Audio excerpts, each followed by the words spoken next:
Itangazo ryihutirwa rireba abanyarwanda mwese mutuye mu gihugu cy'u Rwanda. Iri tangazo mwese rirabareba.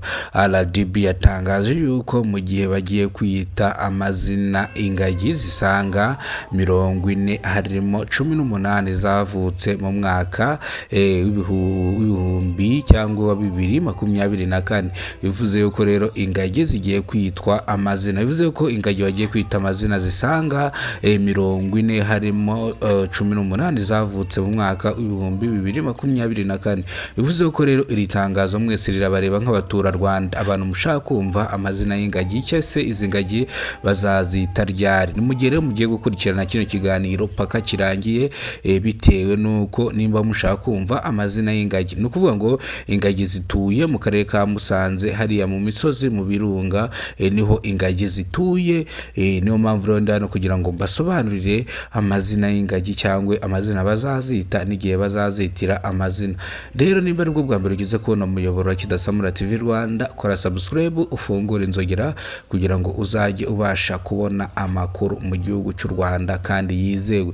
Bivuze ngo rero itangazo riraza kugaruka no kuri NESA yashyize hanze yuko imbogamizi abanyeshuri bahuye nazo mu mwaka wa 2024, ndetse yongera itangaza izindi mbogamizi zabayeho mu mwaka wa 2025. Bivuze yuko rero NESA ni ikigo gishinzwe uburezi bw'abanyeshuri ndetse n'ibizamini mu gihugu cy'u Rwanda. Ninjya mvuga NESA mujye mubyumva cyane yuko ari ikigo gishinzwe ibyo bintu mbabwiye, ubuzima bw'abana, uburezi bw'abanyeshuri ndetse n'ibizamini by'abanyeshuri mu gihugu cy'u Rwanda. NESA ikaba yatangaje itangazo rigira riti: abana bakoze ibizamini mu mwaka wa 2025. Bivuze ko mwese mwashyizwe igorora, yashyize hanze yuko abanyeshuri benshi bazatsinda, bamwe bagahabwa boruse ya leta, abandi bakajya kwiga mu bigo bigiye bitandukanye. Ubwo dushatse kuvuga mu babishaka. Bivuze ngo rero boruse ziratandukanye, boruse ziri amoko menshi. Bivuze ko rero boruse ziri mu byiciro bitatu bitandukanye. Ndaje mbabwire rero boruse se icyiciro cya mbere ni ikihe, boruse icyiciro cya kabiri ni iki. Nanone ni inkuru nziza ku banyeshuri mwakoze ibizamini bya leta, ni n'inkuru mbi ku banyeshuri mwakoze ibizamini bya leta. Bisobanuye yuko rero amanota bazafatiraho ni 50%. Bivuze ngo rero umuntu utazagira amanota 50%, it's okay, uzihangane wongere usibire rwose muvandimwe, wongere utangire paka ubonye ano manota. Ariko impamvu bivuze ngo 50% abo ni abazahabwa boruse ya leta kugira ngo bajye kwiga muri university z'u Rwanda. Bivuze ngo rero wowe n'ubundi wajya kwiga mu bigo byigenga cyangwa ukajya kwiga mu bigo bitandukanye, ndavuga ubwo nka kaminuza, ndetse ariko hari n'abantu baba bashaka kwigira imyuga nyuma yaho barangije kaminuza, kubera yuko buriya imyuga irafasha cyane.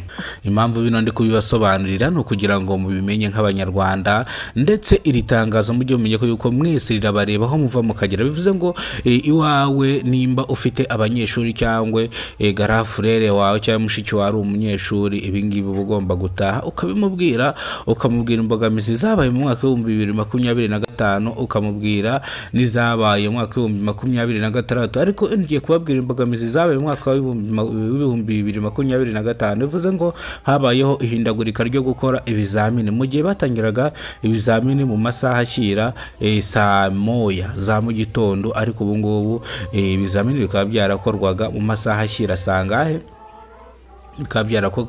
bakaba barabikoraga mu masaha ya saa 2.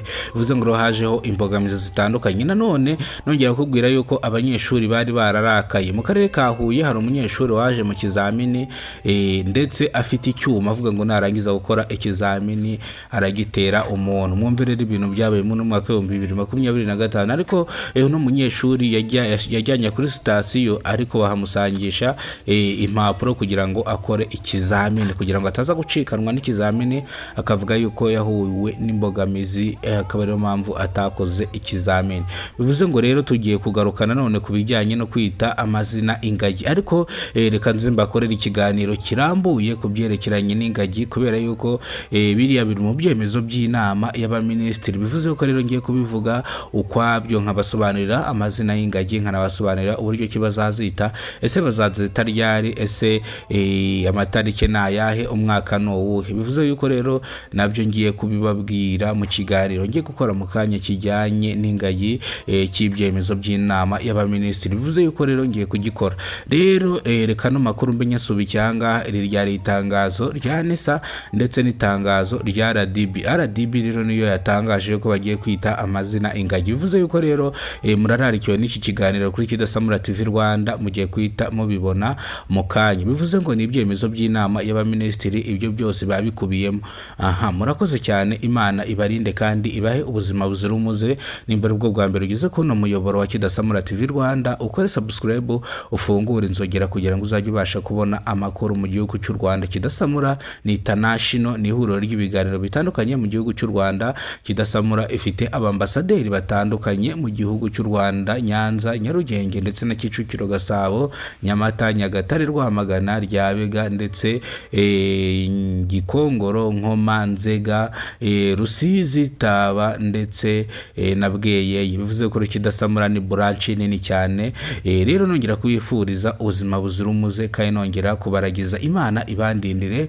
Nta kindi kintu nabashimira kubera ko muri abagaciro kuri ngewe, niyo mpamvu mbasha kubaragiza Imana. Ngewe mwari bo mubana mwana makuru, nitwa Kidasamura, urw'inkorogoto bakora rugakonkoma. Murakoze cyane, Imana